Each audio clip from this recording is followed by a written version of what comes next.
Buenos días, familia. Continuamos hoy con nuestro estudio del libro de Efesios. Y para poder introducirnos en este versículo que vamos a ver el día de hoy, recordemos que Pablo continúa tratando el mismo punto desde hace ya varios versículos atrás, que los cristianos somos distintos. Que los cristianos somos distintos de los no cristianos. No en parte distintos, sino totalmente diferentes. ¿Por qué? Porque hemos nacido de nuevo, porque tenemos al Espíritu Santo como un sello en nuestras vidas, porque somos hijos de un Dios todopoderoso, porque el Señor ha hecho una nueva creación en medio de nosotros. Y en base a todo eso, Pablo nos decía que debería ser evidente en nuestras vidas algunos cambios, y esos cambios se reflejan en los cambios de conducta. Por eso es que Pablo nos exhortaba a vivir no como aquellos que no conocen a Dios. Nos exhorta a vivir imitando a Dios como hijos amados. Nos exhorta a vivir andando en amor. Nos exhorta a vivir andando en la luz, porque somos luz. Nos exhorta a vivir andando en sabiduría, porque ya no somos necios como antes que no conocíamos a Cristo. Ahora, cada vez que el Señor nos exhortaba a través de esta carta de Pablo, seguramente nos hemos preguntado todos nosotros, ¿cómo es que vamos a hacer esto? ¿Cómo podemos vivir esta vida así? ¿No? ¿Es posible vivir esta vida así? La Biblia nos dice que sí. ¿No? ¿Cómo podemos vivir en luz? ¿Cómo podemos vivir en sabiduría? ¿Es posible vivir así? La respuesta del apóstol Pablo es sí, ¿no? Y nos dice en el verso 18, no os embriaguéis con vino en lo cual hay disolución, antes bien sed llenos del Espíritu Santo. El Señor nos da definitivamente una demanda grande a nuestras vidas, una demanda extraordinaria, ¿no? Una forma de vida no natural, sino más allá de lo natural, una vida sobrenatural. El hecho de vivir en la luz, de vivir en sabiduría, vivir en amor, es una demanda sobrenatural sobre nosotros, sobre nuestras vidas. Sin embargo, alguien podría decir, pero esto es imposible. Sí, en nuestra humanidad es imposible, pero el Señor nos ha dado recursos extraordinarios para poder hacerlo. Y uno de esos recursos extraordinarios es que el Espíritu Santo está habitando en medio de nosotros. Y ese es uno de los recursos que el Señor nos da para poder nosotros vivir la manera que nos exige vivir a nosotros. Sed santos como yo soy santo, nos decía el Señor.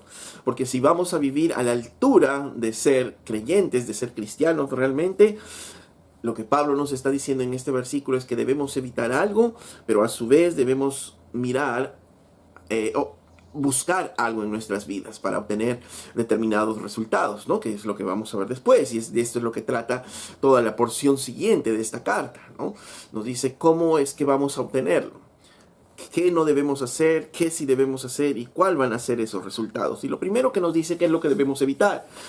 Efesios 5:18, no os embriaguéis con vino en lo cual hay disolución, antes bien sed llenos del Espíritu Santo. Entonces, ¿qué es lo que debemos evitar? Lo primero debemos evitar la embriaguez. ¿Por qué? Dice claramente, no os embriaguéis con vino en lo cual hay disolución. La palabra disolución nos habla o nos da la connotación de una vida perdida, de vivir perdidamente, vivir en libertinaje, de vivir en un desenfreno total. Y por eso es que versiones como la NTV lo traducen como por eso arruinará tu vida. Y la idea es muy clara, el vino, la embriaguez puede arruinar nuestras vidas. Al tener esa vida desenfrenada, esa vida libertina, esa vida insensata, puede desenfrenar nuestras vidas y puede arruinar nuestras vidas. Y eso es lo que vemos en la práctica común todos los días con las personas que les gusta embriagarse y caen presas justamente de la embriaguez de una manera constante. El exceso de vino justamente nos lleva a eso, ¿no? A la pérdida del juicio, a la pérdida de una vida equilibrada en nosotros. ¿Por qué? Porque el alcohol disminuye nuestra capacidad de control. La capacidad que podríamos tener de control de nuestra mente, de nuestros actos, se empieza a liberar poco a poco hasta quedar de nosotros solamente una vida instintiva. Por eso es que las personas al principio, cuando empiezan a tomar alcohol, al liberarse, ¿no? Algunos candados en nuestro cerebro, por decirlo así, se empiezan a sentir como felices, se empiezan a sentir alegres, se empiezan a sentir que se van desinhibiendo de algunas cosas porque van perdiendo el control sobre sí mismos. Si antes no podían hacer algo porque su mente controlaba justamente, su conciencia controlaba justamente sus actos inconscientes, esta persona, al tener esa desinhibición, va a comenzar a hacer cosas que ya no están sujetas a su propio control. Y al disminuir y bloquear justamente estos controles cerebrales, finalmente la persona termina viviendo una vida libertina, una vida instintiva, básicamente. Y ojo, no estamos diciendo que la Biblia prohíbe el vino o que el vino en sí es un pecado, porque el vino en sí no es el problema. Lo que prohíbe es la embriaguez. Y inclusive en los tiempos bíblicos, en los tiempos del Antiguo Testamento, el vino era una bebida muy apreciada por las personas. Muy apreciada, tanto así que podemos encontrar, por ejemplo, en Isaías 55:1, refiriéndose a la salvación, el profeta decía: a todos los sedientos, venid a las aguas, y a los que no tienen dinero, venid, comprad y comed, venid, comprad sin dinero y sin precio vino y leche, hablando acerca de la salvación, ¿no? Entonces, el vino, al ser una bebida muy apreciada, estaban comparando en esa profecía con: ven, compra vino, leche, ¿no? Y ese algo preciado era la salvación. En las bodas de Caná, recordamos, Jesús convirtió el agua en vino, y en un vino de excelente calidad. ¿Por qué? Porque era una bebida muy preciada. ¿Qué era el problema de esos tiempos? Y también el problema de estos tiempos es que cuando esta bebida se bebía en cantidades excesivas, o cuando se bebía de una manera muy concentrada, o se mezclaba con algunas hierbas que producían un mayor efecto justamente del alcohol, producía la embriaguez. Y la embriaguez es lo que condena justamente la Biblia: el uso inadecuado del vino. Veamos, por ejemplo, en Proverbios 21, lo que nos dice el sabio Salomón acerca del vino. Dice: el vino es escarnecedor, la sidra alborotadora, y cualquiera que por ellos hierra no es sabio, ¿no? El vino es escarnecedor, el vino es burlador. Lo primero, la persona que toma vino muchas veces se convierte en un burlador de otras personas. Pero el sentido del texto básicamente no va a eso, sino que el vino mismo, dice, es burlador. ¿Y es burlador de quién? De quien lo toma. Porque obviamente aquella persona que comienza a tomar vino y empieza a desinhibirse, ¿qué es lo que pasa? Empieza a hacer cosas que antes no las hacía, y entonces eso produce burla. De repente alguien que no bailaba se pone a bailar descontroladamente, y las personas se burlan de esa persona. Ya cuando llega a más niveles, esta persona puede estar llorando, cantando, y obviamente es la burla de todas las personas. Por eso dice, ¿no? El vino es escarnecedor, es burlador. La sidra, una bebida fuerte, ¿no? Es alborotadora, va a alborotar a la persona, dice. Y cualquiera que hierra con ellos, lo que está diciendo es que no es sabio. El vino nos puede hacer sentir felices, pero lo que está diciendo acá: el que hierra con esto no es nada sabio. Y recuerden que en Efesios 5:18, los versículos anteriores, Pablo está diciendo que debemos vivir una vida sabia, debemos ser sabios. Debemos ser sabios. Y el que hierra con vino no es nada sabio. Por eso es que Pablo dice: no os embriaguéis con vino, en lo cual hay disolución, ¿no? Porque el que hierra con este pecado definitivamente no es nada sabio. Proverbios 23, verso 19 nos dice: oye, hijo mío, y sé sabio, y endereza tu corazón al camino. Mira, esa es la petición de un padre a un hijo. Oye, hijo mío, sé sabio, endereza tu corazón al camino. No estés con los bebedores de vino, ni con los comedores de carne, ni con los comilones, ni con los glotones, porque el bebedor y el comilón empobrecerán, y el sueño hará vestir vestidos rotos, ¿no?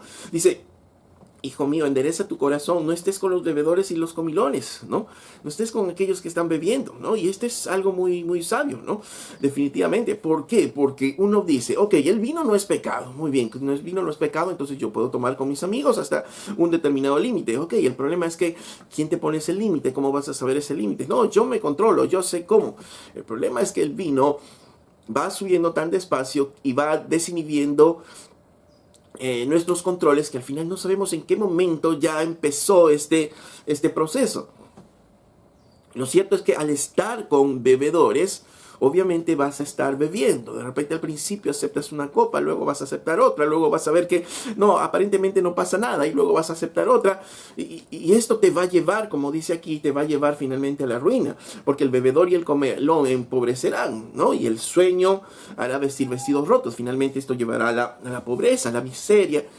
Es lo que nos dice el sabio Salomón en Proverbios 23, verso 29, más adelante. Dice, ¿para quién será el ay? ¿Para quién el dolor? ¿Para quién las rencillas? ¿Para quién las quejas? ¿Para quién las heridas en balde? ¿Para quién lo amoratado de los ojos? ¿Para quién todo esto?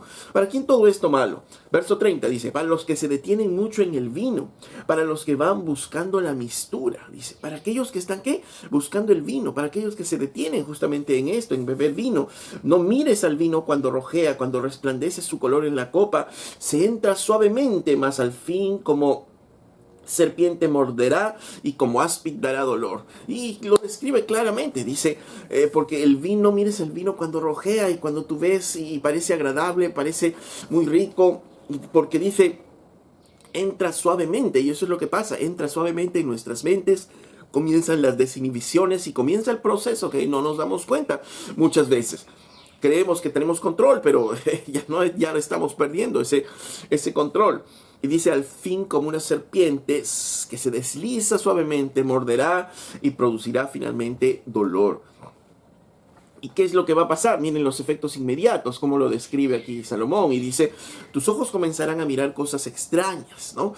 No solo se refiere a las alucinaciones que uno puede tener producto del alcohol, sino básicamente es, por ejemplo, si estás ahí con los amigos, tomando con los amigos, y antes no habías mirado a una mujer, ¿no? Como la estás mirando ahora, estás ya mirando cosas extrañas, ¿no?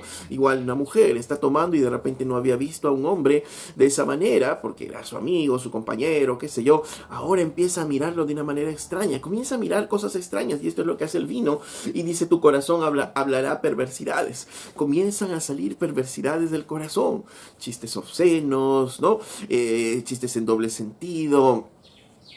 Comienzan los coqueteos, los piropos, algunos empiezan a hablar groserías, comienzan a salir perversidades de muy dentro del corazón, que no salían antes. ¿Por qué? Porque estaban limitados por estos cerrojos, digamos, mentales que nosotros teníamos, pero al desinhibirse comienza a salir todo eso de nuestras vidas. Y sigue diciendo, verso 35, y dirás, me hirieron, mas no me dolió, me azotaron, mas no lo sentí, cuando despertare, aún lo volveré a buscar. Dice, me hirieron, mas no me dolió, y eso es lo que pasa también, ¿no? Personas que sufrieron un accidente, sufrieron algo y ya ni se acuerdan, ¿no? No me dolió, yo no sentí eso. Oye, mira, te caíste cuando estabas bebiendo. Sí, no me di cuenta, pero sí me tengo un dolor aquí, pero yo ni me di cuenta de lo que pasó, ¿no? Y ese es el clásico, yo ni me di cuenta, yo ni me acuerdo de lo que pasó, porque cuando la embriaguez sube más y más, llega inclusive a ese punto, no lo sentí. Y producto de eso, pues se producen lamentablemente, ¿no? Algunas desgracias, inclusive cambios de vida en las personas producto del alcohol y sus consecuencias.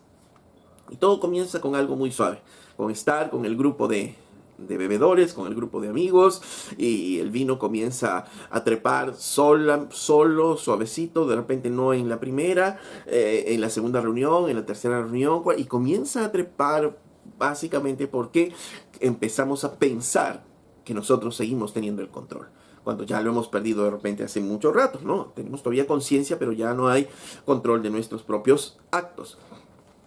Algunas advertencias, ¿no? Contra el vino, además contra la embriaguez, básicamente Isaías capítulo 5, verso 11, dice, ay de los que se levantan de mañana para seguir la embriaguez, que se están hasta la noche, hasta que el vino los enciende. Dice, ay de los que se levantan para seguir con la embriaguez, que se están hasta la noche, hasta que el vino se enciende. Y en sus banquetes hay arpas, vihuelas, tamboriles, flautas y vino, y no miran la obra de Jehová, y ni consideran la obra de sus manos. Eso es lo que pasa finalmente, ¿no? El vino comienza a distraernos con otras cosas, y nos apartamos de Dios y de la obra que Dios hace, porque ya nuestras mentes están en otras cosas, ¿no? El que está bebiendo básicamente no va a considerar a Dios ni va a considerar lo que Dios hace. Esa es la advertencia que nos está haciendo el profeta. En este mismo Isaías, capítulo 5, en el verso 22, dice, ay de los que son valientes para beber vino y hombres fuertes para mezclar bebida, los que se justifican al impío mediante cohecho y al justo quitan su derecho, ¿no? Dice, Hay de los que son valientes para beber vino. Y es que hay muchas personas que se jactan, que creen que son muy fuertes para seguir tomando vino. Y seguramente has escuchado personas diciendo, no, yo puedo tomar 2 botellas de cerveza, 3 botellas de cerveza, yo me tomo una caja de cerveza, no, yo no con cerveza, vamos con vino, a ver, y empiezan a retarse porque se comienzan a sentir los fuertes, ¿no? Para mezclar estas bebidas. Y hay, dice, hay de aquellos, dice el Señor, hay de aquellos, ¿no? Estos se creen muy sagaces, muy fuertes, pero en realidad solo están caminando a su propia destrucción, ¿no? Y esa es la idea que nos da el profeta.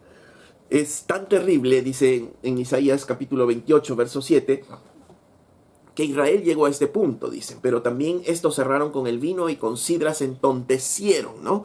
Porque el vino en la embriaguez que produce eso, ¿no? Se entontecen, como dice acá. El sacerdote y el profeta erraron con sidra, fueron trastornados por el vino, se aturdieron con la sidra, erraron en la visión, tropezaron en el juicio, ¿no? Y eso es lo que pasa, ¿no?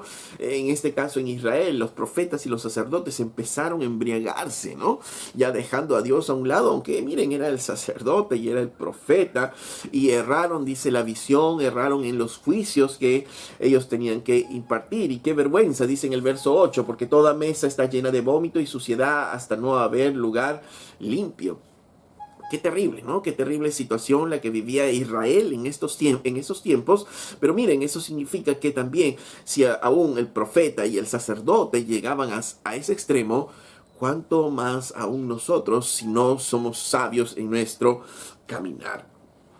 ¿No? Y justamente ante tantas advertencias contra la embriaguez, obviamente entendemos que la embriaguez es un pecado que no es compatible justamente con la vida del creyente, y eso el Nuevo Testamento lo reafirma claramente, que la embriaguez, la borrachera, es un pecado que no es compatible con la vida de un creyente. Ningún creyente puede estar así. Dice en 1 Corintios capítulo 6, verso 9, ¿no sabéis que los injustos no heredarán el reino de Dios? No erréis, ni los fornicarios, ni los idólatras, ni los adúlteros, ni los afeminados, ni los que se echan con varones, ni los ladrones, ni los avaros, ni los borrachos, ni los maldicientes, ni los estafadores heredarán el reino de los cielos. Ni los borrachos, ¿no? Ni los borrachos heredarán el reino de los cielos. Es incompatible decir yo soy creyente y estar caminando en embriaguez, ¿no? Por eso es que Pablo nos dice, ¿quieres ser sabio? Porque esa es la vida del creyente. No os embriaguéis con vino, porque eso va a destruir nuestras vidas. Gálatas capítulo 5, verso 19 dice, y manifiestas son las obras de la carne, que son adulterio, fornicación, inmundicia, lascivia, idolatría, hechicerías, enemistades, pleitos, celos, iras, contiendas, disensiones, herejías, envidias, homicidios, borracheras, orgías y cosas semejantes a estas, acerca de los cuales os amonesto, como ya os he dicho antes, que los que practican tales cosas no heredarán el reino de los cielos. Las borracheras, la práctica de esto, ¿no? La embriaguez constante, no heredarán el reino de los cielos. Son pecados que son incompatibles. 1 Corintios 5:11. Mas os escribí que no os juntéis con ninguno que llamándose hermano fuera fornicario o avaro o idólatra o maldiciente o borracho o ladrón, con el tal ni aun comáis, ¿no? ¿Por qué? Porque estos que dicen ser cristianos y están viviendo en embriaguez, en borrachera, en esta práctica constante, entonces definitivamente no son creyentes. ¿La embriaguez es una práctica de alguien sabio? No, es la práctica de alguien necio, y un necio es aquel que vive sin Cristo. Una persona sabia se aparta de ello, ¿no? Por las múltiples advertencias que tenemos, el sabio se va a apartar de la embriaguez. ¿Y cómo yo me voy a apartar de la embriaguez? No diciendo, no, yo tengo control, no, yo sé cuándo, hasta dónde tomar, no. Hay que ser sabios. Ya la misma Biblia nos dice que esto va subiendo poco a poco. No solamente en el momento que estoy tomando, sino empiezo a pensar de que no, yo resisto un vaso, yo resisto 2 vasos, yo resisto 3 vasos, y empiezo a perder el control, ¿no? Y pienso que todavía tengo el control, pero ya perdí el control hace rato, ¿no? Y eso es lo que la Biblia nos está diciendo, que debemos tener cuidado y debemos ser sabios. ¿Quieres sabiduría? Apártate, no os embriaguéis con vino, porque eso va a destruir finalmente tu vida. Pero el énfasis de este versículo no está en esta primera parte, del embriagarse con vino, aunque es muy importante tenerlo en cuenta. El énfasis está en la segunda parte. Si quieres ser sabio, quieres vivir así, no os embriaguéis con vino. Es la primera advertencia. Lo segundo es más bien, antes bien, sed llenos del Espíritu Santo. Y así como nos embriagamos con vino. Cuando bebemos vino y nos llenamos de vino, ¿no? Y esa es la idea, el poder llenarnos con el Espíritu Santo. Ahora, está comparando esta condición de estar ebrios, ¿no?, con la llenura del Espíritu Santo, ¿no? Porque tiene algunas comparaciones en las que coinciden y también en otras en las que son totalmente opuestas, ¿no? Y eso es lo que vamos a ver justamente, porque Pablo hace esta comparación. ¿Qué significa ser lleno del Espíritu Santo? Antes de eso tenemos que recordar algunas cosas acerca del Espíritu Santo. Lo primero es que el Espíritu Santo no es una sustancia, ¿no es cierto? No es una cosa, no es una energía, no es un gas, no es un poder, ¿no? Sino que la Biblia nos dice que es la tercera persona de la Trinidad. Que la Biblia nos dice que el Espíritu Santo es Dios. Y que el Espíritu Santo mora en el creyente desde el momento que tenemos nosotros a Cristo en nuestras vidas. Ahora, ¿por qué es importante esto? Porque a veces tenemos la idea de... cuando hablamos del Espíritu Santo como que si fuese una sustancia, ¿no? Y al ser una sustancia, entonces yo puedo recibir un poquito del Espíritu Santo hoy, otro poquito del Espíritu Santo mañana, otro poquito de Espíritu Santo más y otro poquito más de Espíritu Santo hasta ir llenando mi vida del Espíritu Santo. Pero si nos damos cuenta, esa idea es contraria a lo que la Biblia nos enseña, porque el Espíritu Santo es una persona, es la persona, es Dios mismo, ¿no? Es la tercera persona de lo que llamamos la Trinidad. Y la Biblia nos enseña en Romanos capítulo 8, verso 9, dice: mas vosotros no vivís según la carne, sino según el Espíritu, si es que el Espíritu de Dios mora en vosotros. Y si alguno no tiene el Espíritu de Cristo, no es de él. Claramente Pablo está diciendo que, está exhortando y está diciendo, bueno, ustedes ya no viven según la carne, ahora viven según el Espíritu de Dios, ¿no? Ojo, si es que el Espíritu de Dios mora en vosotros, ¿no?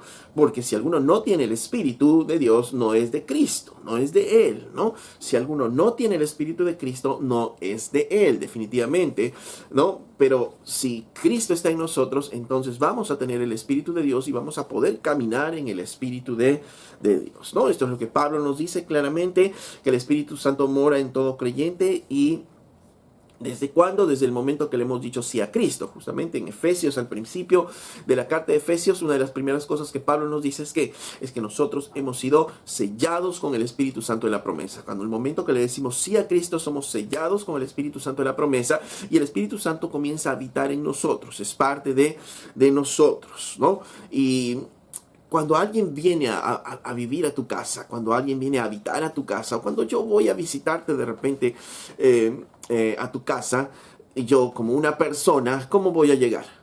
Integralmente, tal y como me ves ahora, toda mi persona, ¿no? Porque yo no llego por pedacitos, ¿no? No llega mi cabeza primero, no llega en una hora más tarde mis brazos y llega más tarde mis pies, no, sino al ser yo una persona, voy a llegar total y completamente a tu casa, ¿no? De la misma manera, si la Biblia nos está diciendo que el Espíritu de Dios viene a nosotros desde el momento que tenemos a Cristo en nuestras vidas, Romanos 8:9 y en Efesios también nos dice que somos sellados con el Espíritu Santo de la promesa, no por el Espíritu, sino con el Espíritu, vive en nuestras vidas. Entonces el Espíritu Santo viene de una manera completa, ¿no? Es la persona del Espíritu Santo, es Dios mismo que viene a habitar en mi vida. No es que un pedacito del Espíritu Santo viene y luego, si me porto bien, va a venir otro pedacito del Espíritu Santo. No, es el Espíritu Santo completo, en toda su persona, que viene a habitar en nuestras vidas. Y es claro lo que la Biblia nos enseña, que los cristianos tienen al Espíritu Santo y los no cristianos no tienen al Espíritu Santo. Juan 14:16, dice el Señor: y yo rogaré al Padre y os dará otro consolador para que esté con vosotros por siempre. ¿Quién es ese consolador? El Espíritu de verdad, al cual el mundo no puede recibir, porque no le ve ni le conoce, pero vosotros le conocéis, porque mora con vosotros y estará en vosotros. No os dejaré huérfanos, vendré a vosotros. ¿Qué está diciendo Jesús? Jesús está diciendo, yo rogaré al Padre para que el Consolador venga a ustedes. ¿Quién es este Consolador? Jesús, el Espíritu de verdad, el Espíritu Santo, el cual el mundo no puede recibir. El mundo no puede recibir al Espíritu de Dios, porque no le ve ni le conoce. Pero ustedes, hablando a los creyentes, ustedes sí le conocen, porque moren ustedes y estará en vosotros. No les dejaré huérfanos, yo vendré a vosotros. No les voy a dejar huérfanos, yo voy a venir a vosotros. ¿Pero cómo? En la persona del Espíritu Santo, ¿no? El Señor habita en nuestras vidas en la persona del Espíritu Santo. Y es claro este pasaje que nos enseña que los creyentes no pueden recibir del Espíritu Santo. Ok, entonces, ¿cuál es la condición para que el Espíritu Santo more en nosotros? Creer en Cristo, ¿no? Y no, como digo, no es por partecitas, sino que el Espíritu Santo viene y habita totalmente en nosotros. La persona del Espíritu Santo está habitando en nosotros. ¿Cuándo? Cuando nosotros creemos en Cristo. Juan 7:37 decía, en el último y gran día de la fiesta Jesús se puso en pie y alzó la voz diciendo, si alguno tiene sed, venga a mí y beba. El que cree en mí, como dice la Escritura, de su interior correrán ríos de agua viva. ¿Qué es esto? Verso 39, esto dijo del Espíritu que habían de recibir los que creyesen en él. Pues aún no había venido el Espíritu Santo porque Jesús aún no había sido glorificado.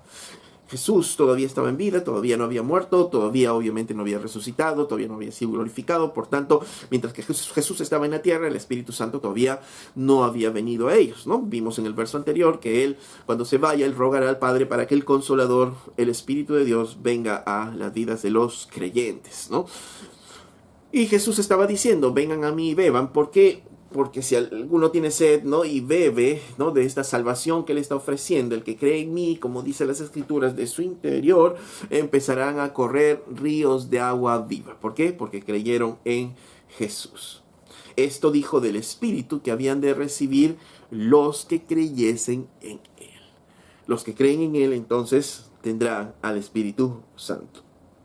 Ok, entonces creo que son versículos que nos ponen claridad en esto, ¿no? Por eso decía, antes de mirar esto, tenemos que entender que el Espíritu Santo es la tercera persona de la Trinidad, es Dios mismo, y ¿cuándo viene a nuestras vidas? En el momento que nosotros decimos sí a Cristo, ¿no? En ese momento, después de Pentecostés, todo creyente que decía sí a Cristo, el Espíritu Santo habitaba de una manera completa en su ser, ya no necesitaba más del Espíritu, porque el Espíritu Santo de una manera completa está habitando en el creyente.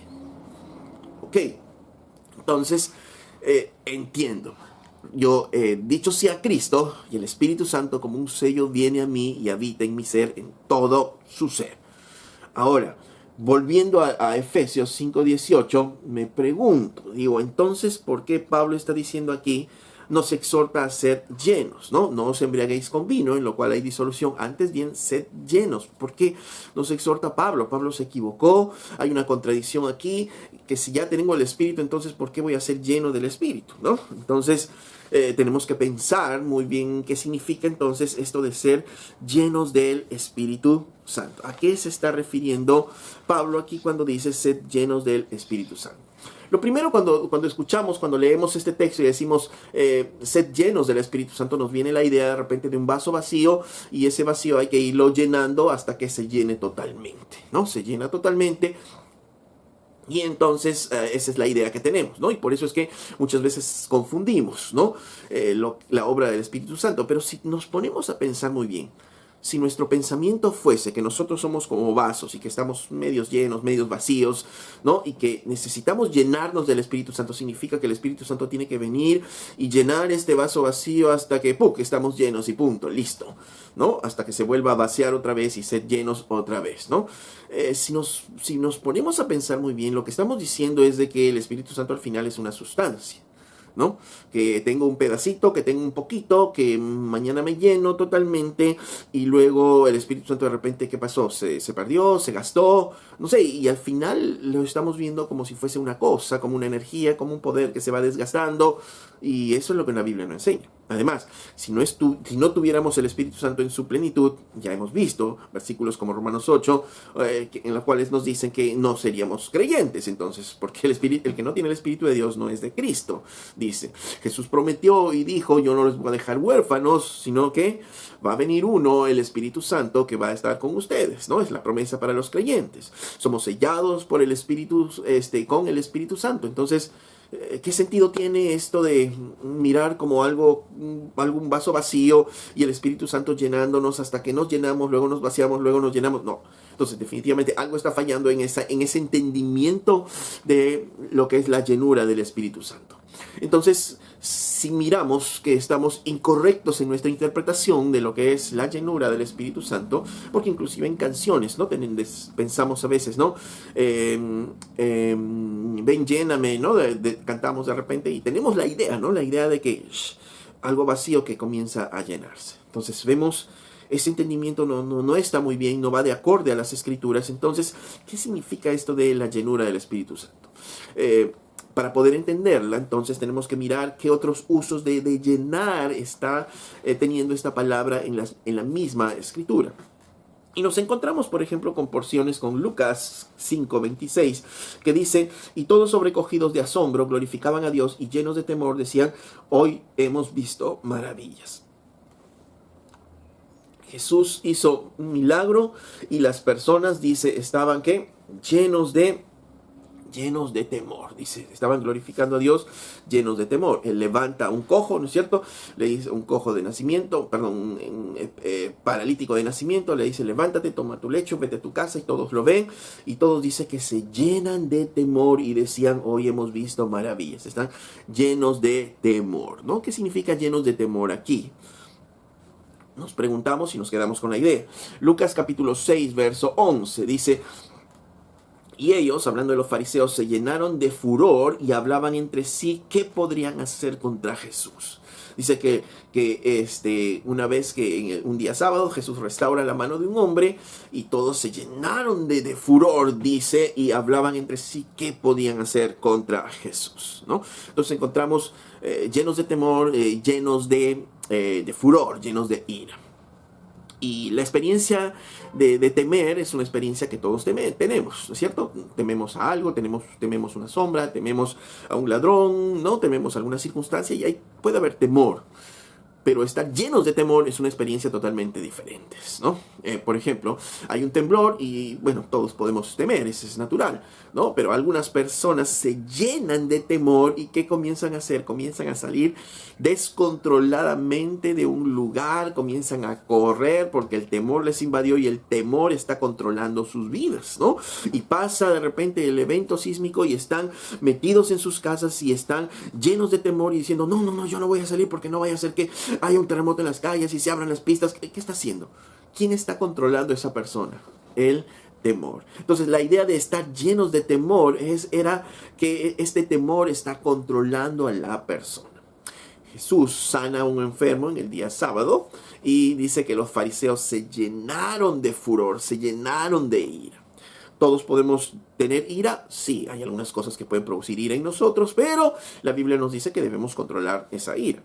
Pero ¿qué pasa cuando estamos llenos de ira? Cuando estamos llenos de ira, significa que estamos descontrolados y la ira nos hace hacer muchas cosas que a veces después nos arrepentimos. Y en este caso estaban haciendo un complot para ver qué hacían contra Jesús. Lo vemos en la vida diaria, ¿no? De repente encontramos anuncios en los periódicos o escuchamos en la televisión, ¿no? Hombre encuentra a su esposa con un amante y agarra un cuchillo y lo mata a los dos. Y el hombre luego dice, no sé qué es lo que me pasó, me descontroló la ira, ¿no?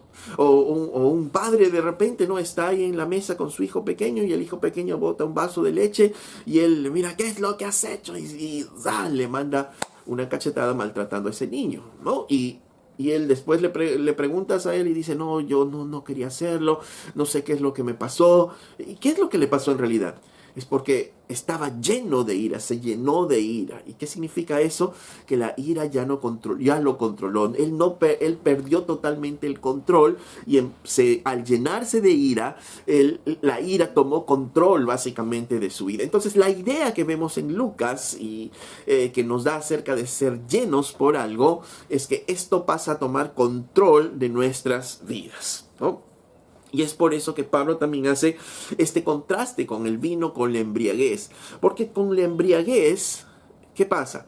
Empezamos a perder el control nosotros mismos de las cosas y el vino comienza a tomar control, el alcohol comienza a tomar control de nuestras vidas, ¿no? De nuestras acciones, ¿no? Entonces es muy interesante poder mirar esto cuando Pablo está diciendo, no os embriaguéis con vino, antes sed llenos del Espíritu Santo, ¿no? Lo que está diciendo, ok, ¿quieres ser sabio? Porque los versos anteriores dicen, ¿quieres ser sabio? ¿No es cierto? Entonces no te embriagues con vino, no dejes que el vino te controle, ¿no? Sino más bien sé lleno del Espíritu Santo, dando la idea de que deja que el Espíritu Santo controle tu vida, controle tu corazón, controle tu mente, controle tu voluntad, controle tus actos, que el Espíritu Santo controle todo tu ser. Y esa es la similitud en las dos situaciones, ¿no? Uno es controlado por el Espíritu Santo y el otro es controlado por el vino, ¿no? O sea, ¿quieres ser sabio? ¿Quieres vivir una vida sabia? ¿Quieres conocer la voluntad de Dios? No te dejes ser controlado por el vino, sino sé controlado por el Espíritu Santo, ¿no? Y al Espíritu Santo tener el control de nuestras vidas, que es lo que produce, ¿no? En nosotros. Produce de repente y ver una persona sin control en sus vidas, no, porque ya vamos viendo la idea, ¿no? Contraria justamente. El vino nos deja sin control de nosotros, pero el Espíritu Santo, al contrario, y esa es la diferencia. Al llenarnos el Espíritu Santo, al tomar el Espíritu Santo control de nosotros, nos da al contrario dominio propio. Y esto es lo que también nos dice en Gálatas 5:22, parte del fruto del Espíritu Santo, que es parte del fruto del Espíritu Santo es justamente el dominio propio, ¿no? Gálatas 5:22, más el fruto del Espíritu es amor, gozo, paz, paciencia, benignidad, bondad, fe, mansedumbre, templanza, ¿no? Esta templanza nos habla de el control propio que tenemos, el dominio propio que nosotros tenemos. Segunda de Timoteo, capítulo 1, verso 7, dice, porque no nos ha dado Dios espíritu de cobardía, sino de poder, amor y de dominio propio, ¿no? Entonces el Espíritu Santo es el que nos da ¿qué? Dominio propio. Por tanto, si encontramos a alguien que está en un trance, ¿no? En una especie de trance y está actuando como una persona alocada, entonces nos podemos preguntar, ¿esto es obra del Espíritu Santo o no es obra del Espíritu Santo, ¿no? Si vemos a una persona en la calle que comienza a gritar, ¿no? Descontroladamente y haciendo cosas descontroladas, ¿esto es obra del Espíritu Santo? Alguien podría decir, no, lo primero que van a decir, no, este está ebrio. ¿Por qué? Porque este está descontrolado, ¿no? No tiene control sobre sí, ¿no? ¿Qué lo está controlando? El vino, ¿no? Entonces ese es lo primero que se viene a nuestra mente. Ahora, imagínense que yo estoy en la iglesia, estamos en un culto, y de pronto yo comienzo a gritar, ¿no? Comienzo a gritar y comienzo, digamos, a darme vueltas aquí y allá. Me quito la corbata, me quito la camisa, me empiezo a quitar la ropa, ¿no? Y ¿tú qué vas a decir? ¿Es la obra del Espíritu Santo? No, porque el Espíritu Santo me trae, hemos dicho, ¿qué? Dominio propio. No nos ha dado espíritu de temor, de cobardía, sino de poder, amor y dominio propio. Y el fruto del Espíritu Santo, según Gálatas, que es parte del fruto es el dominio propio. Entonces, ser lleno del Espíritu Santo, Pablo nos enseña que es ser controlado por el Espíritu Santo. Y al ser controlado por el Espíritu Santo no significa que entramos fuera de nosotros, que estamos fuera de sí, sino que al contrario, empezamos a tener un control verdadero y adecuado de nuestras propias vidas. ¿Y por qué es importante eso? Porque finalmente la llenura del Espíritu Santo se va a manifestar al tener nosotros un carácter controlado de nuestras vidas. Vamos a tener un carácter piadoso, autocontrolado, ¿no? Con una vida fructífera, ¿no? ¿Por qué? Porque el Espíritu Santo cuando controla nuestras vidas, toma nuestras facultades, toma todo nuestro ser y lo comienza a hacer funcionar de una manera adecuada. Es lo contrario del alcohol. El alcohol, cuando comienza a tomar control de nuestras vidas, nos comienza a hacer funcionar como unas bestias, como unos animales, ¿no? De repente nos ponemos a aullar, a gritar, ¿no? A ladrar, a ser como monos. Y eso es lo que pasa, lo que vemos comúnmente. Perdemos todo el control, ¿no? Sin embargo, la llenura del Espíritu Santo no es así. La llenura del Espíritu Santo nos da al contrario, ¿qué? Dominio propio. Nos humaniza como Cristo era, ¿no? Y nos hace como Cristo era. En las Escrituras, en algún momento, vimos a Jesús actuando como un loco, descontroladamente como un loco. No, ¿no? Y ese es el ejemplo que tenemos en Jesús. Y alguien podría decir, sí, cuando agarró un chicote y empezó a tirar las bancas de los mercaderes y todo ello. Ay, pero él no actuó de manera descontrolada.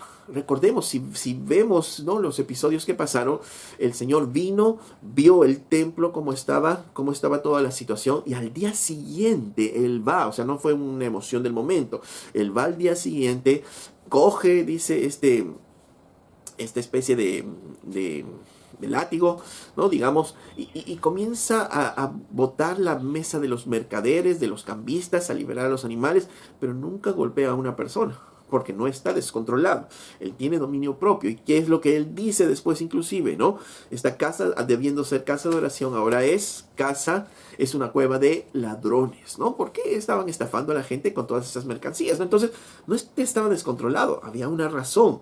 Y esa razón lo llevó a hacer lo que hizo sin maltratar a las personas, ¿no? Sino básicamente tirando abajo todas las cosas, ¿no? Y es muy interesante cuando uno evalúa eso. No fue producto de una emoción de momento, sino de algo que ya estaba pensado, ¿no? Entonces, de nuevo, si quieres sacar ese argumento o ese momento de Jesús, no fue descontrolado, definitivamente. No fue alguien descontrolado, fue alguien totalmente controlado, ¿no? Y hasta planificado lo que él había de hacer.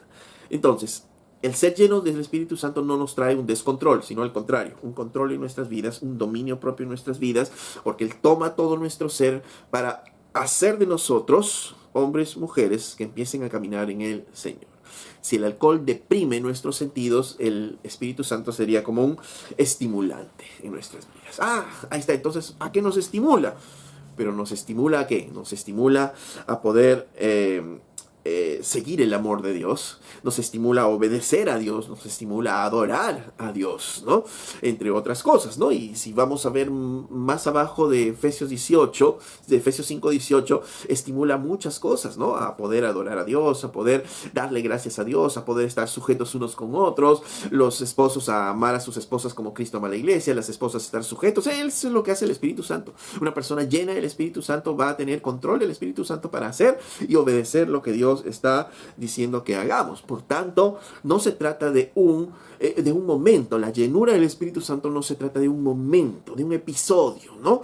De una sensación emocional, sino va mucho más allá. Hechos capítulo 6, verso 3, dice: buscad pues, hermanos, de entre vosotros a 7 varones de buen testimonio, llenos del Espíritu Santo y de sabiduría, a quien encarguemos este trabajo. Recordemos que había un problema con la repartición de los alimentos con la viuda de los helénicos, ¿no? De los judíos helénicos. Entonces, los apóstoles dijeron: no, ya no podemos estar en esto, tenemos que buscar a otros que nos ayuden. Ok, ¿a quiénes vamos a escoger? Y dice: buscad entre ustedes, ¿no?, a 7 hombres de buen testimonio, llenos del Espíritu Santo y de sabiduría, ¿no? Entonces, ¿qué nos está hablando? ¿Nos está hablando de un evento, ok, de un momento, de algo emocional? Los que se emocionan en esos momentos y son llenos y los vemos ahí llenos. No, hombres de buen testimonio, eso habla de una vida, ¿no? Sabios, nos habla de una vida, y obviamente llenos del Espíritu Santo, por tanto también nos está hablando de una vida llena del Espíritu de Dios. Por tanto, ser lleno del Espíritu Santo nos está hablando no de un evento, no de un momento, sino de una forma de vivir, siendo controlados por el Espíritu de Dios, y en este caso produciendo ¿qué? Buen testimonio y sabiduría, ¿no? Por eso es que Pablo dice: si quieres ser sabio y conocer la voluntad de Dios, no te embriagues con vino, no te dejes controlar por el vino, sino sé lleno, déjate controlar por el Espíritu de Dios. Ok, entonces, siempre la llenura del Espíritu Santo está conectada ¿qué? A un carácter piadoso, a una vida piadosa de las personas, ¿no? Más abajo, en Hechos 6, en este mismo Hechos 6, verso 5, dice: agradó la propuesta a toda la multitud y eligieron a Esteban, varón lleno de fe y del Espíritu Santo, ¿no? Dijeron, Esteban, ese es uno. ¿Y cuál es la característica de Esteban? Es un varón lleno de fe y lleno del Espíritu Santo, ¿no? Es un varón que la fe lo controla su vida, ¿no? Es controlado por la fe en Dios y es controlado por el Espíritu Santo. De nuevo, el énfasis no está en un momento, ¿no? En una sensación, sino en un estilo de vida, ¿no? Hechos capítulo 13, verso 52, dice: y los discípulos estaban llenos de gozo y del Espíritu Santo, ¿no? Hablando de un grupo de hermanos, decían estos hermanos, ¿no? Los gentiles, oyendo esto, se regocijaban y glorificaban la palabra del Señor, y creyeron todos los que estaban ordenados para vida eterna. Y la palabra del Señor se difundía por toda aquella provincia, ¿no? Pero los judíos, instigando a las mujeres piadosas y distinguidas y a los principales de la ciudad, levantaron persecución contra Pablo y Bernabé y los expulsaron de sus límites. Ellos entonces, sacudiendo contra ellos el polvo de sus pies, llegaron a Iconio. Y los discípulos, los que, como dice acá, se regocijaron y glorificaron a Dios por la palabra, estaban llenos de gozo y del Espíritu Santo, ¿no? Hablando de un estilo de vida, una forma de vida. De nuevo, el énfasis es en el carácter de las personas más que un evento o una emoción de momento. Romanos capítulo 14, verso 17. Aquí directamente no habla acerca explícitamente de la llenura del Espíritu Santo, pero sí nos dice de una manera indirecta esto, ¿no? Leamos, dice Romanos 14, 17. Porque el reino de Dios no es comida ni bebida, sino justicia, paz y gozo en el Espíritu Santo, ¿no? Ok, entonces, ¿tienes el Espíritu Santo? ¿No? Y el reino de Dios, ¿en qué consiste? No en bebida ni comida, sino en justicia, paz y gozo en el Espíritu Santo. Y acá quiero que volvamos a repasar algo. Todo creyente, como decía Pablo, tiene el Espíritu Santo. Ok. ¿Cuándo lo recibe? Cuando le dijo sí al Señor. Pregunta ahora: ¿todo creyente vive en gozo y paz? No, la respuesta es no. No todo creyente vive en gozo y paz. ¿Por qué no todo creyente vive en gozo y paz? Porque no se está dejando controlar por el Espíritu Santo, ¿no? Y esa es la idea. ¿Por qué? Porque a veces nos dejamos controlar por la falta de dinero, y la falta de dinero produce angustia, produce tristeza, produce ansiedad en nosotros, no podemos dormir, estamos irritables, ¿no? ¿Por qué? Porque no hay dinero y estamos así. Y no podemos encontrar esa paz, ¿no? A pesar de ser creyentes. ¿Por qué? Porque no estamos siendo controlados por el Espíritu de Dios. Y esa es la idea aquí, porque el reino de Dios no es comida ni bebida, no es lo que tengas, sino que es justicia, paz y gozo en el Espíritu Santo. La llenura del Espíritu Santo, cuando el Espíritu Santo controle tu vida, aunque no tengas que comer ni que beber, va a producir que en ti justicia, paz y gozo. Esa es la obra del Espíritu Santo en nuestras vidas, ¿no? De una vida controlada por el Espíritu de Dios. Romanos 15:13. Y el Dios de esperanza os llene de todo gozo y paz en el creer, para que abundéis en esperanza por el Espíritu Santo, ¿no? De nuevo, ¿todo creyente tiene el Espíritu Santo? Sí. Ahora, ¿todo creyente vive en esperanza? ¿No? No todos, ¿no? Nuevamente, no todos. ¿Por qué? Porque no se están dejando controlar por el Espíritu Santo y se están dejando controlar por otras cosas, por otras ansiedades, ¿no? De repente, siendo creyente, empieza a haber una mala situación laboral y hay la murmuración, ¿no? Que probablemente va a haber despidos en el trabajo y empieza esa persona, de repente yo voy a ser despedido, y si voy a ser despedido, entonces ¿qué va a ser de mí? ¿Qué va a ser de mi familia? Y empieza a comenzar a entrar en ansiedad mucho antes que está ocurriendo eso, ni siquiera va a orar y comienza a entrar en esa ansiedad y ya no hay esperanza, se siente deprimido, se deprime y no hay esperanza, su vida se cerró. Alguien de repente se enferma de algo, le dicen, bueno, usted tiene tal diagnóstico y ya, su vida se acabó, ahora ¿cómo voy a hacer? Si voy a tener esto, ¿cómo va a ser mi vida? Y comienza a desesperanzarse de esa manera.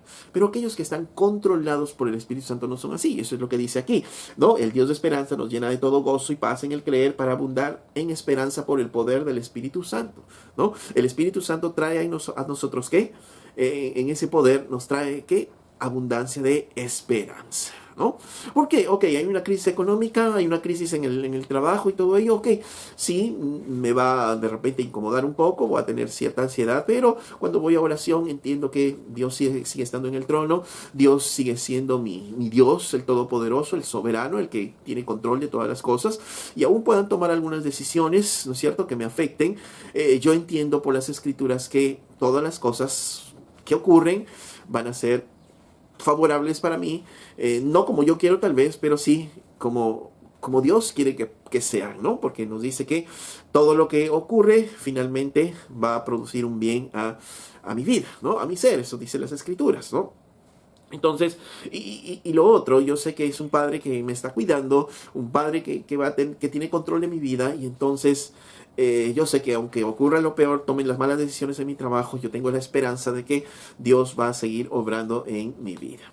Viene una enfermedad, ok, yo tengo la esperanza de que Dios me pueda sanar, porque Dios es un Dios todopoderoso y Él tiene control de todo. Y si no me sana, entonces, y es una enfermedad que me va a llevar a la muerte, igual sigo teniendo la esperanza de que allá en la muerte me espera Cristo para vivir una vida gloriosa y mucho mejor de la que estoy viviendo acá. Entonces, miren, siempre hay esperanza para el creyente, por eso el creyente siempre está en gozo y en paz, porque hay esperanza. Y eso es cuando el Espíritu Santo empieza a tomar control de nuestras vidas, ¿no? Y de nuevo, la idea es esa, siempre el poder del Espíritu Santo mostrándose en nuestras vidas, tomando control en nuestras vidas y haciéndonos vivir a la altura de las exigencias de nuestro Señor.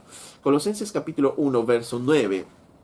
Dice, Pablo decía esto, por lo cual también nosotros desde el día que lo oímos no cesamos de orar por vosotros y de pedir que seáis llenos del conocimiento de su voluntad en toda sabiduría e inteligencia espiritual, para que andéis como es digno del Señor, agradándole en todo, llevando fruto de toda buena obra y creciendo en el conocimiento de Dios, fortalecidos con todo poder conforme a la potencia de su gloria, para toda paciencia y longanimidad, con gozo, dando gracias al Padre que nos hizo aptos para participar de la herencia de los santos en la luz, el cual nos ha librado de la potestad de las tinieblas y trasladado al reino de su amado Hijo, en quien tenemos redención por su sangre, el perdón de pecados, ¿no? Entonces, todo este efecto, dice, por lo cual nosotros, dice, no cesamos de dar gracias y de pedir para que ustedes sean llenos de conocimiento de la voluntad en toda sabiduría e inteligencia espiritual. Esto es que la obra del Espíritu Santo, ¿no?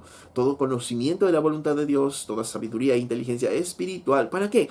Para andar como es digno del Señor, llevando una vida fructífera y creciendo a su vez en el conocimiento de Dios. Buen testimonio, gozo, fe, paz, sabiduría, esperanza, bondad, conocimiento de Dios, dominio propio, son los efectos de la obra del Espíritu Santo en nosotros. Entonces, cuando Pablo habla de la llenura del Espíritu Santo, definitivamente se está refiriendo al carácter de un creyente, ¿no?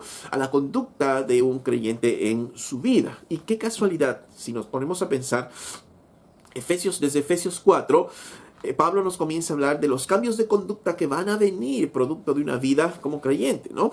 No te comportes como aquellos que no conocen al Señor, vive imitando a Dios, vive imitando su amor, vive en la luz, vive en sabiduría, llénate del Espíritu Santo, ¿no? Hablando cambios de conductas, dice, llénate del Espíritu Santo, y más abajo que siguen habiendo cambios de conductas, agradeciendo a Dios en todo, adorando a Dios, siendo sujetos unos con otros, esposos amando a sus esposas, mujeres sujetándose a sus esposos, hijos obedeciendo a sus padres. Todo es antes de este versículo de Efesios 5:18 y después de Efesios 5:18, todos son cambios de conducta que se producen en el creyente. ¿Por qué? Porque el llenarse del Espíritu Santo se está refiriendo a ¿qué? Justo también a cambios de conducta que el Espíritu Santo va a provocar en nosotros.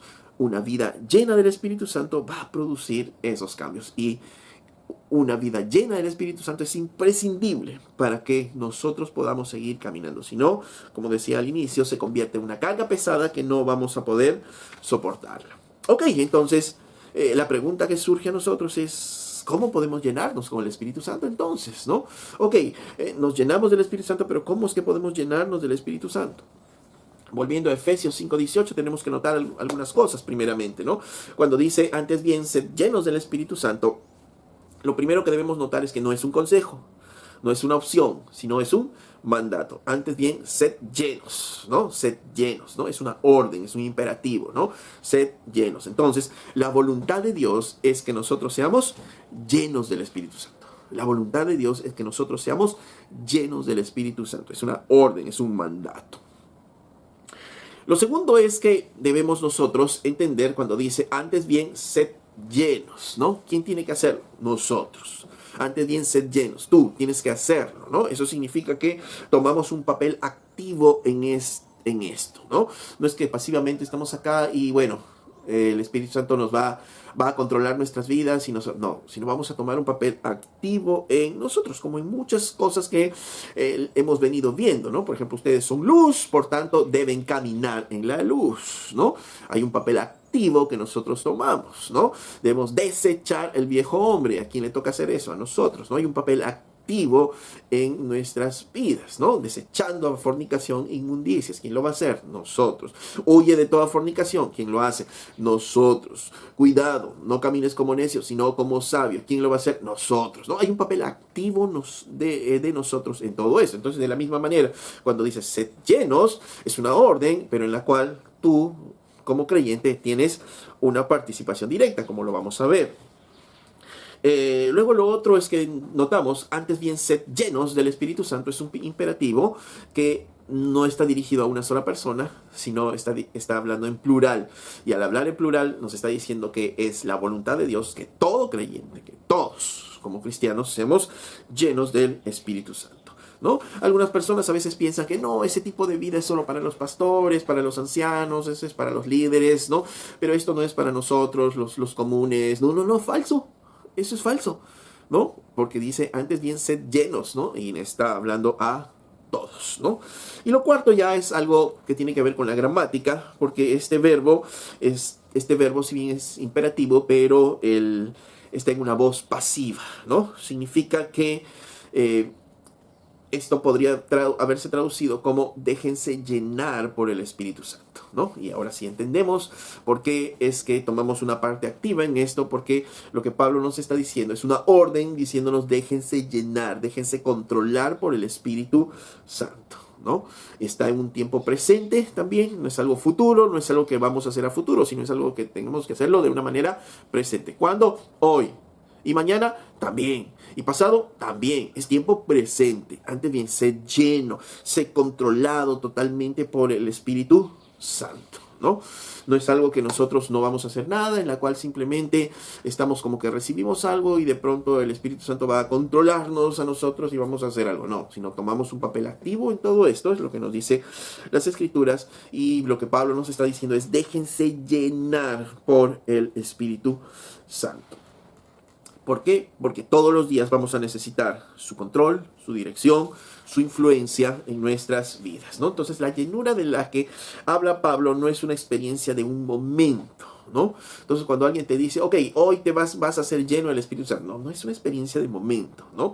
Sino es una vida en la cual nosotros tomamos parte de una manera activa, ¿no? Y eso es lo que nos está diciendo Pablo. Ahora, ¿cómo ser llenos del Espíritu Santo? ¿Qué tengo que hacer? ¿Tengo que orar? ¿Tengo que leer la Biblia? ¿Qué tengo que hacer? Lo primero en este papel activo que tomamos, que tenemos que hacer es no contristar al Espíritu Santo, ¿no?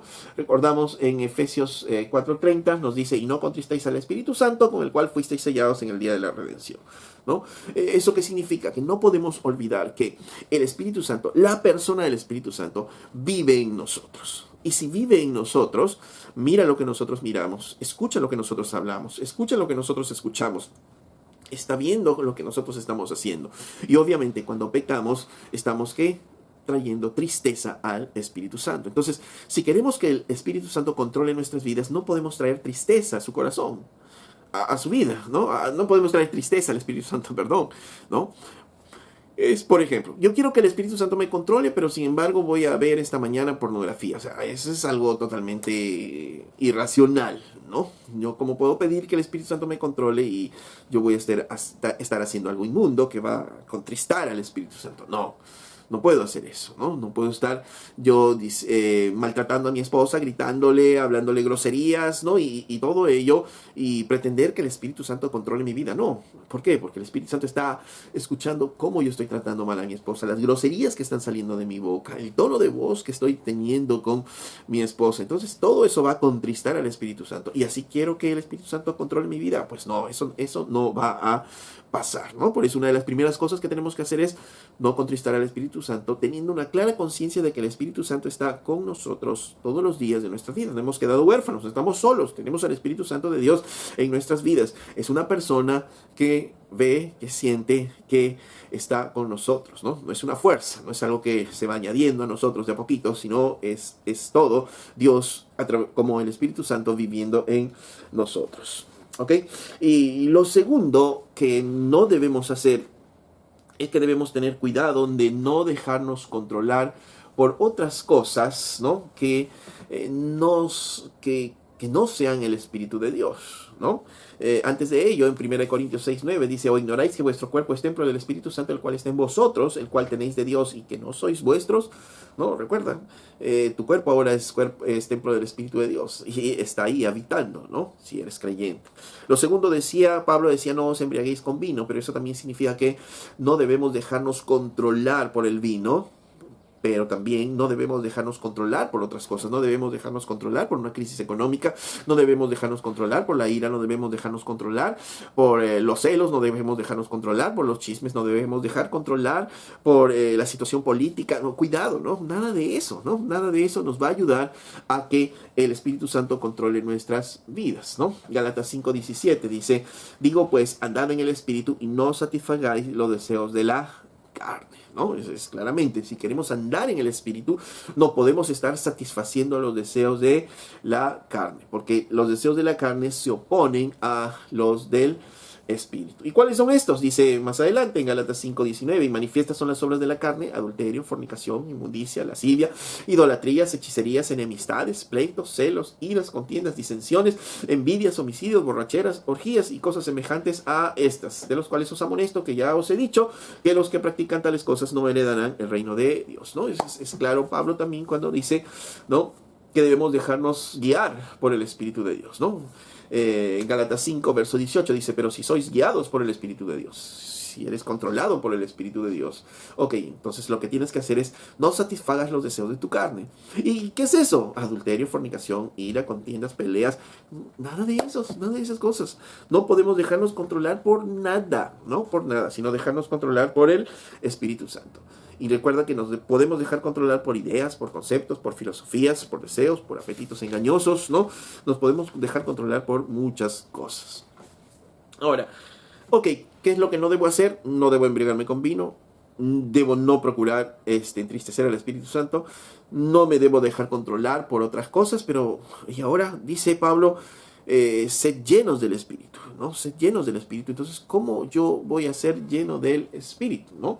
En el mismo Efesios 5:17, un verso anterior, nos da más o menos ya una idea, ¿no? Nos dice, leemos desde el verso 15, dice: mirad pues con diligencia, no andéis no como necios, sino como sabios. ¿Cómo? Aprovechando bien el tiempo, porque los días son malos. Por lo tanto, no seáis insensatos, sino entendidos de cuál es la voluntad de Dios. Sed llenos del Espíritu Santo. No os embriaguéis con vino, en lo cual hay disolución. Antes bien, sed llenos del Espíritu Santo. Sino entendidos cuál es la voluntad de Dios. Antes, sed llenos del Espíritu Santo. Entonces ya nos da una idea en Efesios 5:17 hacia dónde va lo que Pablo nos está diciendo. ¿Cómo es que yo puedo ser lleno del Espíritu Santo? Sé sabio, no seas necio. Procura buscar y entender la voluntad de Dios. Sé lleno del Espíritu Santo. Entonces, pareciera que este versículo me orienta a que cómo voy a ser lleno de la voluntad de Dios, ser lleno del Espíritu Santo cuando yo busque y entienda la voluntad de Dios, ¿no? Colosenses 3:16 es un versículo muy, muy semejante a lo que está diciendo Pablo en Efesios 5:18. ¿Por qué? Por los efectos que produce, ¿no? En Efesios 5:18 dice: que no nos embriaguemos con vino, en lo cual hay disolución, antes bien sed llenos del Espíritu, hablando entre vosotros con salmos, himnos y cánticos espirituales, ¿no? Cantando y alabando al Señor en vuestros corazones, ¿no? Empieza uno de los efectos de la llenura del Espíritu Santo es esta, ¿no? Y en Colosenses 3:16 vemos aquí, la palabra de Cristo mora en abundancia en vosotros, enseñando y exhortándoos unos a otros en toda sabiduría, cantando con gracia en vuestros corazones al Señor con salmos, himnos y cánticos espirituales. Y de nuevo, el efecto que produce es muy semejante, solo que en Efesios nos dice sed llenos del Espíritu Santo, y aquí en Colosenses nos dicen otras palabras, sed llenos de la palabra de Dios, que la palabra de Dios more en abundancia en ustedes. Y en Efesios 5:17 nos decía que procura entender cuál es la voluntad de Dios. Por tanto, la idea que Pablo nos está diciendo aquí de la llenura del Espíritu Santo es que la palabra de Dios abunde, la palabra de Cristo abunde en nuestras vidas, que la palabra de Cristo tome control total de nuestras vidas. El Espíritu Santo va a actuar a través de la palabra de Dios. El poder del Espíritu Santo se va a manifestar en nuestras vidas a través justamente de la palabra de Dios. Estamos ante una situación que vamos a reaccionar. De repente, inicialmente nuestra carne quiere reaccionar, pero de inmediato nos acordamos la palabra de Dios, que es lo que debemos hacer. Y el Espíritu Santo va a controlar finalmente nuestras vidas, ¿no? Hay una situación en casa que me enojé con mi esposa de repente y estoy a punto de gritar, y la palabra de Dios, ¿no?, que abunda en mi mente me recuerda, no griterías, que mi boca no debe salir obscenidades, que de mi boca debe salir palabras para edificación. Y entonces el Espíritu de Dios comienza a través de esa palabra a tomar control de mi vida. No debo dar lugar al enojo, ¿no? Cuidado, empieza a controlarme mi vida. Debo amar a esa mujer que es mi esposa, como Cristo ama a la iglesia, y el Espíritu Santo va tomando control total de mi vida. Y entonces la reacción que antes podría tener en la carne ya no va a ser en la carne, sino ahora va a ser en el Espíritu, porque el Espíritu de Dios está controlando mi vida totalmente, ¿no? Efesios capítulo 3, verso 14. Pablo oraba esto, decía: por esta causa doblo mis rodillas ante el Padre de nuestro Señor Jesucristo, de quien toma nombre toda familia de los cielos y en la tierra, para que os dé, conforme a las riquezas de su gloria, que el ser fortalecidos con poder en el hombre interior por su Espíritu, ¿no? Dice: ruego para que el Señor les fortalezca con poder por su Espíritu, ¿no? El Espíritu que habita ahí fortalezca a su hombre interior con poder. ¿Para qué? Para que habite Cristo por la fe en vuestros corazones, ¿no? Para que Cristo comience a habitar. Ahí ya habíamos visto que ese habitar se trataba de que Él se sienta confortable en esa habitación, por tanto, quitando cosas que no deben estar ahí en nuestras vidas. Para que Cristo, por la fe, habite en vuestros corazones, a fin de que, arraigados y cimentados en amor, seamos capaces de comprender con todos los santos cuál sea la anchura, la longitud, la profundidad y la altura, y de conocer de Cristo, que excede todo conocimiento, para que seáis llenos de toda la plenitud de Dios, ¿no? Ese llenos de toda la plenitud de Dios ya nos da una idea también de estar llenos del Espíritu Santo de Dios en nuestras vidas, ¿no? Y es muy interesante la oración que Pablo tiene aquí, porque conecta que el conocer la voluntad de Dios con el poder de Dios actuando en nosotros, ¿no? Leamos otro versículo en Colosenses 1:9. Por lo cual, nosotros también, desde el día que lo oímos, no cesamos de orar por vosotros y de pedir que seáis llenos del conocimiento de la voluntad de Dios en toda sabiduría e inteligencia espiritual, ¿no? Llenos del conocimiento de Dios, que la palabra de Dios abunde en vosotros, llenos del Espíritu Santo. ¿Para qué? Para que, fortalecidos con todo poder, conforme a la potencia de su gloria, para toda paciencia y longanimidad, con gozo, dando gracias al Padre que nos hizo aptos para participar de la herencia de los santos, el cual nos ha librado de las potestades de las tinieblas y trasladado al reino de su amado Hijo, ¿no? Entonces dice que conecta la voluntad, conocer la voluntad de Dios a través de su palabra, sabiduría e inteligencia espiritual, y con él llevando fruto en toda buena obra, creciendo en el conocimiento de Dios, fortalecidos con todo poder conforme a la potencia de su gloria. De nuevo, conecta el conocimiento de Dios con el poder del Espíritu Santo obrando en nuestras vidas, ¿no? Eso quiere decir que el Espíritu Santo está enseñándonos la palabra que Él ha escrito, ¿no es cierto? enseñando nuestras vidas, fortaleciendo nuestras vidas, controlando nuestras vidas y dándonos el poder justamente para poder tomar control de nuestras vidas, porque recuerden que un fruto del Espíritu Santo que es el tener dominio propio, tomando control de nuestras vidas conforme a la voluntad de Dios, y así vamos formando el carácter de Cristo cada vez más y más en nuestras vidas, ¿no es cierto? Entonces, recordemos, cuando nosotros nos convertimos al Señor, cuando nosotros le decimos sí a Jesucristo, el Espíritu Santo comienza a habitar en nosotros y comienza a trabajar de nosotros. ¿Pero a través de qué?